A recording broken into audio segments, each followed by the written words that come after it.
Manager সাহেব handle মিয়ার বাইরে আর কতক্ষণ দূরে? এই তো কাছে আয় পড়ছি। কাম আর শেষ হয় না কাম। আপনার নাম কি হ্যান্ডেল মিয়া? হ্যাঁ, আমার নাম হ্যান্ডেল। আপনি কি এলাকার সবচেয়ে গরিব মানুষ?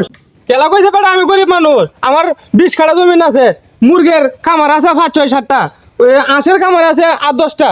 ওখানে একটা নতুন হয়ে দিতেছি, গরু আছে দেখতে আছে। ও আচ্ছা, ম্যানেজার সাহেব কথাটা দিন। নেন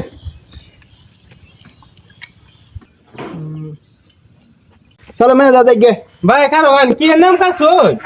আপনার নামে সরকারের পক্ষ থেকে একটা বাড়ি আইছিল, এন দেয়া যাইতে আপনি তো গরিব না, গরিব মানুষের দিতে কইছে।